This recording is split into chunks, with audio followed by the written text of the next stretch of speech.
Alright. So, this is a conversation I'm having with my wife. You can introduce yourself if you want. Hi, my name's Narina Sefran. And the conversation that we're having is for our class, Ethnic Studies 305.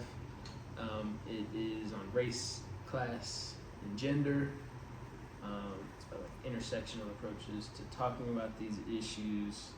And the thing I want to talk about kind of in this video is about the talk, which is something that Black folks have in the community to talk about. It's a conversation you have with your kids as you're coming up in America. And I wanted to know, do you have any idea kind of about the talk? Have you heard about the talk? Yeah, I've heard about the talk. And what have you heard about the talk? That it's, something that, young Black kids get sat down and their parents kind of tell them, I guess, what to do and what not to do and what possibilities there are, certain outcomes that they might deal with. Yeah, and I think that's basically right. And in this book, Ta-Nehisi Coates' Between the World and Me, the conversation, this is basically a letter to his son.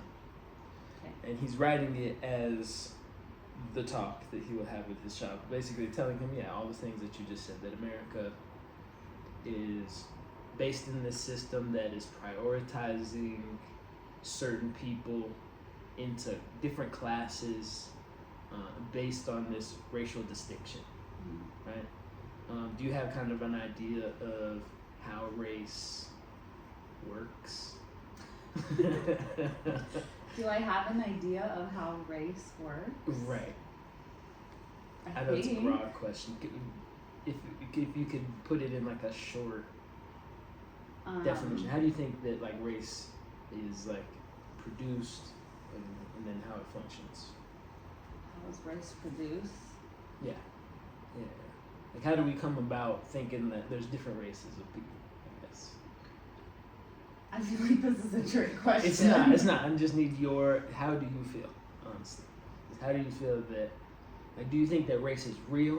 Do you think that that the distinctions between people make certain groups of people inferior and others superior, or do you think that? Oh no. No, you're right. So how do you see it then? I guess, how do I see race? Yeah. Something that like we use to put people in a box, essentially. Okay. Whether good or bad, whether Right. they think it's good or bad, and I guess put them in order. Yeah. And how, like, what are the characteristics? So, like, what would you say are the characteristics that put people in certain races? Do you think they're fixed, or do you think that they could change, that they're arbitrary? Oh, good question. I think that they could change, I guess. Okay. Yeah, based on evolution, I guess. Yeah, right. I would completely agree. I think that all of these books kind of say that too. That it's like that race is like it's clearly like it's based on phenotypic differences, right? The different expressions of human beings that we've created from like adapting to, or that happen because we are adapting to our environment and stuff. And it is arbitrary. Saying that really what they're doing is they're putting value. That's what Charles Mills talks about in The Racial Contract, that we're not only are we separating people because of these distinctions, but then we're placing value on the differences. Mm-hmm. So the most obviously, right, it's skin color, right? And because of this, we'll say that, the lighter skin is valued more. And then people that have this characteristic, right, and who have like valued themselves as superior, they basically make these sets of agreements, and then they start to influence our structures in society to benefit that group, and then to burden the other group, right? Throw all the costs on them, and then basically siphon the benefits outward for other folks in our society, right? It's white folks and non-white folks. That's how Mills explains it, as non-white rather than as black, because then, right, it's more broad and Yeah. encompassing, and he talks about it as like a global structure. Yeah. So yeah, and because of all that stuff, yeah, you got to tell your kids basically that the world is that all kinds of violence can visit you in the world, that all kinds of circumstances will be made different arbitrarily because the society is basically structured in the way that it is, based on this lie. The racial contract is what it's called, is what most calls it. Yeah.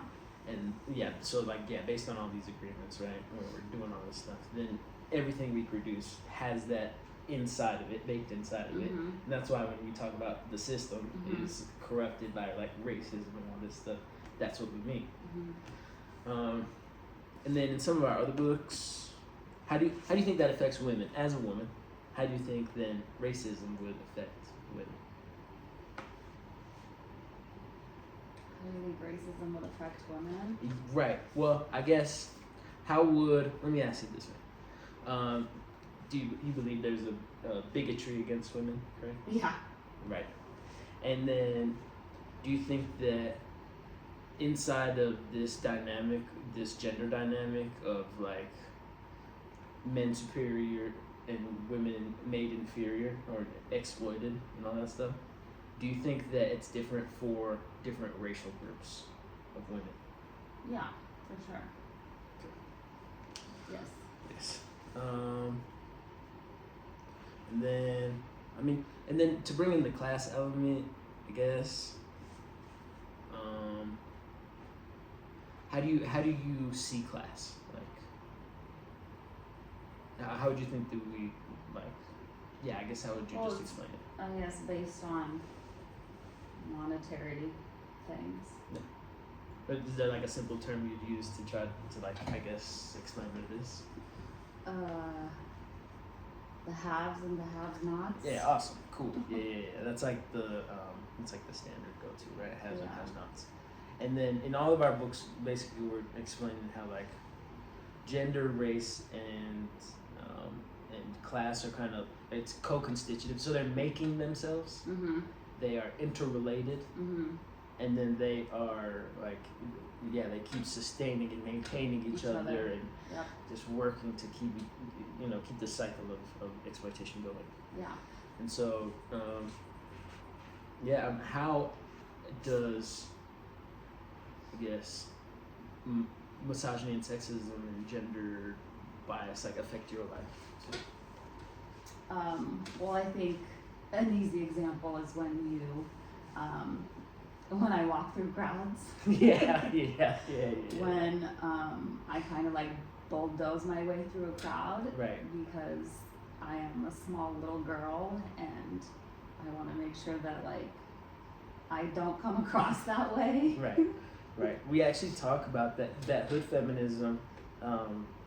Nikki Kendall talks about this circumstance and talks about it in a racial context, and talks about how like basically hood feminism, regular feminism is trying to work for the rights of all, classical feminism is trying to work for the rights of all women. The critique of black women on feminism, black feminist critique says that only goes as far as we're working basically to uphold white women's rights, and they're in cahoots with white men to uphold white supremacy. Yeah.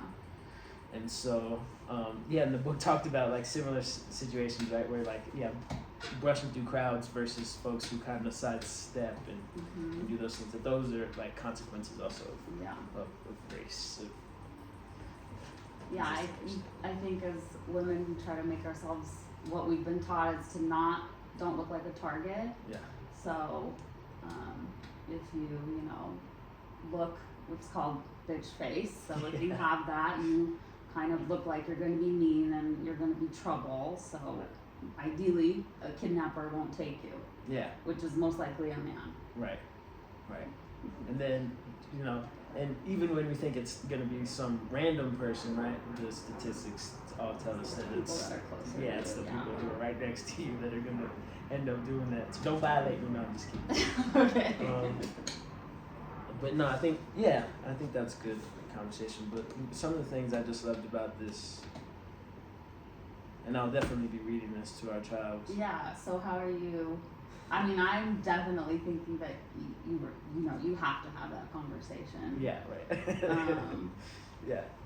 Whatever the child looks like. Yeah, true. So. Yeah.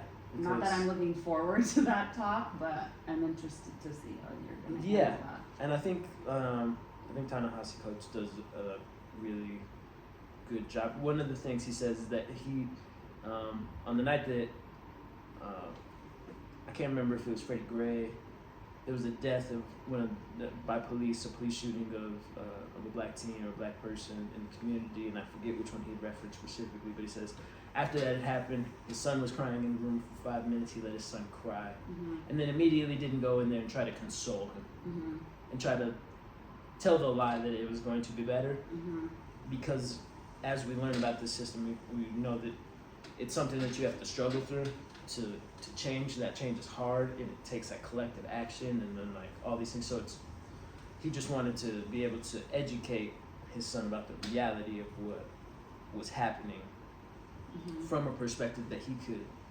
I guess, relate to from another black person, rather than like kind of being told, talked down to about what's really happening, because so much could be lost and missed and all that kind of stuff in between. Yeah. But cool. That'll be interesting. Yeah. I think it'll be interesting too. And at what age, I guess, is a good question. Right, that is a good question. I received that. It ranges, but it can go from very young to not at all. People really not having that talk ever, right? In their circumstances. But I learned very young. I had this talk with like uncles and with like other black family members who weren't my immediate black family or my immediate family, because right, they're all white presenting, sort of Latinos and Chicanas. So like I had that conversation even from other people's parents. So it's kind of a practice where like with the community, it's a community conversation, and so I get that conversation from other black women and from the church and from like all these different spaces where black people are in. That they all continue to have that conversation with the children in the community. So like, are there multiple talks throughout like the aging process, like from a kid to a teen to a 20-year-old man or a woman, whoever? Yeah, I think so, and I think also for young black girls, right? I think that's a different conversation than I would have with my son, but I think that it would be like a similar conversation, but I think there would be more nuance to it because of the kind of sexual violence that's brought upon black women as opposed to black men. There is still a sexual violence which black men experience, but it is different. So there'd be different things to talk about. And then if they're queer, right? If you're trans, right? Having those conversations about that as well. Yeah. And then if we ever just lose everything, having that conversation being poor versus having money. Yeah, we've got a lot of family. Yeah, I right. don't think anyone would let us be homeless. Yeah, definitely not. But still, like, right, those. Not on wood. Yeah. But cool. Well, thanks, babe. That's my pleasure. Yeah, that's all I needed for this conversation. Okay. Hopefully, everybody else enjoyed it. Thanks. Yeah.